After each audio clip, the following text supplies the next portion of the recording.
آپ نے دیکھا امریکن کانگریس ان کے خلاف بولی ہے, آپ نے دیکھا اقوام متحدہ ان کے خلاف بولی ہے. میں پاکستان تحریک انصاف کی طرف سے 4 باتیں کہنا چاہتا ہوں. پہلی بات یہ, فوری طور پہ عمران خان کے خلاف جتنے مقدمات ہیں ان کا ٹرائل اوپن کیا جائے.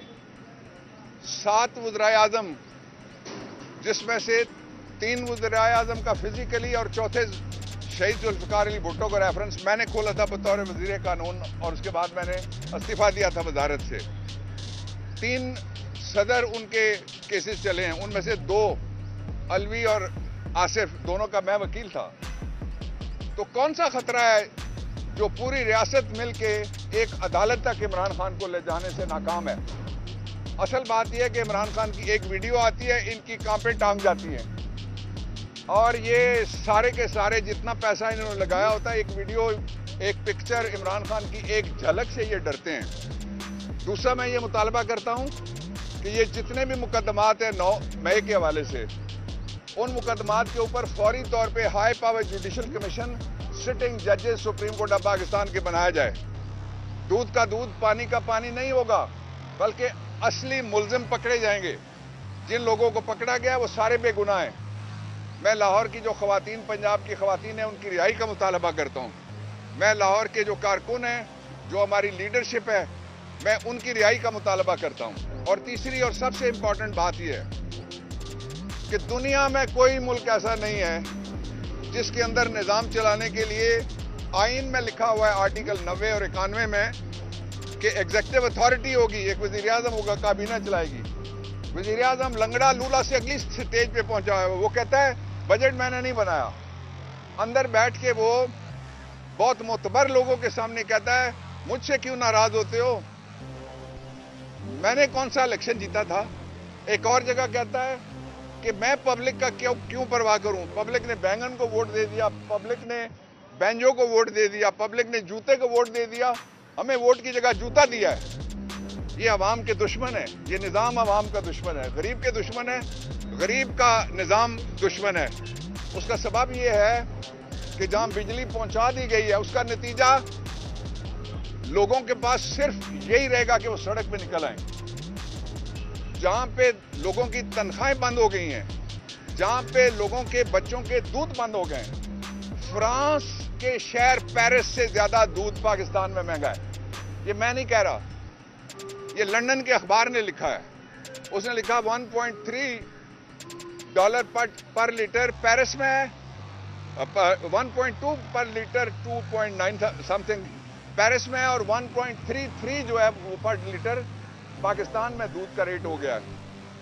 اور ان حالات کے اندر کسی کا بھی گزارا, نہ آپ نہ میں نہ کوئی دوسرا سفید پوش گزارا کر سکتا ہے. اس کے لیے نظام کی تبدیلی. آخری بات میں کہنا چاہتا ہوں, عمران خان نے بڑا لاؤڈ اینڈ کلیئر میسج دیا پچھلی میٹنگ میں. انہوں نے کہا کہ جو مذاکرات کا ٹائم تھا وہ 8 فروری کا تھا. 8 فروری کو سارے بیٹھتے, آپ کا فیصلہ تسلیم کرتے, جس کو مینڈیٹ ملا ہے وہ تسلیم کرتے. اس کے بعد پبلک کے کانفیڈنس سے پبلک کے مینڈیٹ والی حکومت بنتی تو استحکام آتا. 8 فروری گزر گیا. 9 فروری کو ہمارا ڈاکو ہمارے گھر میں آ گیا, اس نے آ کے ہمارے مینڈیٹ پہ قبضہ کیا, اس کے اوپر ایک کلاشنکوف رکھی, کہتا مجھ سے گفتگو کرو. کوئی گفتگو نہیں ہو سکتی. فوری طور پہ نئے مینڈیٹ کی ضرورت ہے, اور فوری طور پہ نئے انتخابات کی ضرورت ہے.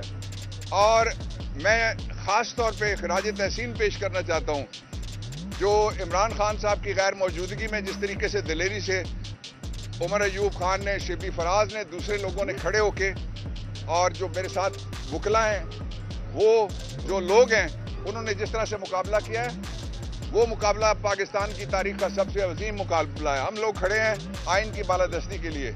یہ ملک کسی کے باپ کی جاگیر نہیں ہے کہ 15, 20, 30, 50 لوگ ہمیں کہیں اس طرح سے زندگی گزارو, ہم مان جائیں. ہم اس طرح سے زندگی گزارنا چاہتے ہیں جس طرح سے پاکستان کا آئین کہتا ہے کہ سب کے ساتھ برابر سلوک کیا جائے. پاکستان میں 34 کروڑ یونٹ بجلی کے مفت جا رہے ہیں, ان کے اوپر کیوں نہیں ٹیکس لگتا؟ پاکستان میں جو سب سے بڑی اس وقت ہاؤسنگ کی سرکاری محکموں کی انڈسٹری ہے, ہاؤسنگ کی جو کالونیاں ہیں, ہاؤسنگ کی جو اتھارٹیز ہیں, ان کے اوپر ٹیڈی پیسہ ٹیکس نہیں ہے. پاکستان کے اندر یہ کس طرح سے کیا جا سکتا ہے کہ وہ